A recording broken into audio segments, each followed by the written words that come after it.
नमस्ते दोस्तों, स्वागत है आपका हमारे चैनल पर।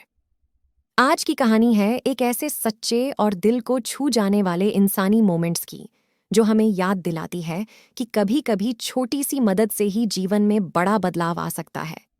ये कहानी है एक दिवाली के समय की, जब मेरी जिंदगी में भी एक अद्भुत घटना घटी थी।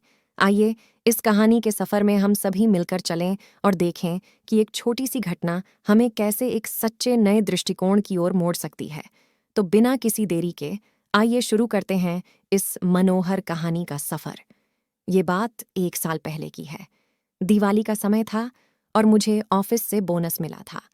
मैं बाजार से कुछ सामान खरीद कर घर लौट रहा था। जब मैं घर के करीब पहुंचने वाला था, मुझे एहसास हुआ कि मेरा पर्स जेब में नहीं है। मैं घबरा गया क्योंकि मेरे पर्स में ना सिर्फ पैसे बल्कि मेरा लाइसेंस, पैन कार्ड और कुछ ज़रूरी कागज़ भी थे। मैंने जल्दी से सामान घर रखा और पूरे रास्ते अपने पर्स को देखते रहा, लेकिन नहीं मिला। घबराहट के साथ मेरा मन भी उदास हो गया था।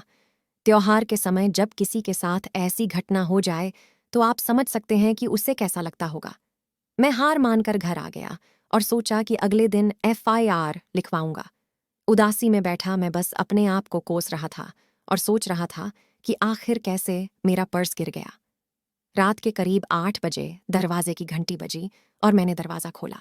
बाहर एक सरदार जी खड़े हुए थे और वे देखने में कुछ गरीब भी लग रहे थे। सरदार जी ने मुझे पूछा, भाई साहब, आपका कोई सामान खो गया है क्या? मैंने कहा, हाँ सरदार जी, मेरा पर्स खो गया है। उन्होंने मेरा पर्स मेरी तरफ करते हुए कहा, ये लीजिए आपका पर्स। शाम को जब मैं अपने घर जा रहा था तो सड़क के किनारे झाड़ियों के पास पड़ा मिला था। देख लीजिए सब सामान है कि नहीं। मैंने पर्स देखा तो पाया उसमें पैसे और सब कागज सही सलामत थे। मैंने सरदार जी का शुक्रिया किया और उन्हें घर के अंदर आने को कहा। मैंने अपने पर्स में से 500 रुपये निकाले और सरदार जी को देने लगा, लेकिन उन्होंने मना कर दिया और कहा, भाई साहब, मुझे पैसे नहीं चाहिए।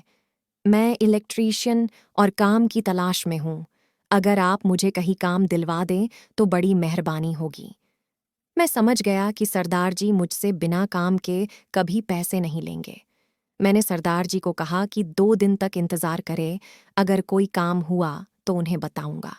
मैंने सरदार जी का मोबाइल नंबर लिया और फिर कुछ देर बैठने के बाद वे घर से चले गए। मैंने अपनी जिंदगी में इतना ईमानदार इंसान कभी नहीं देखा था और मैं दिल से उनकी मदद करना चाहता था। मैंने अपने सभी दोस्तों को, जो कि सरदार जी के बारे में बताया। मेरे कुछ दोस्तों का अपना बिजनेस था और कई दोस्त बड़ी कंपनियों में जॉब करते थे। एक दिन बाद में मेरे एक दोस्त ने मुझे फ़ोन करके बताया कि उसकी फैक्ट्री में इलेक्ट्रीशियन का पद खाली है और वो काम करीब 4 साल तक चलेगा और इलेक्ट्रीशियन को 20,000 रुपये प्रति महीना तनख्वाह भी मिलेगी।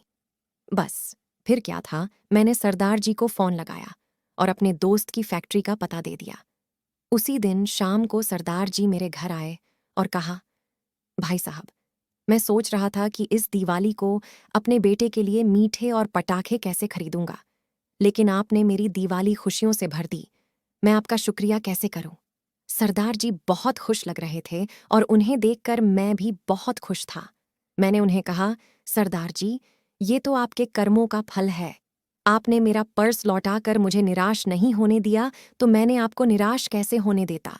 और मैंने तो सिर्फ छोटी सी कोशिश ही की थी। आपको नौकरी तो आपके हुनर की वजह से मिली है। उस दिन मुझे एहसास हुआ कि जिंदगी में किसी की मदद करने से जो खुशी मिलती है, वो किसी और में कभी नहीं मिल सकती।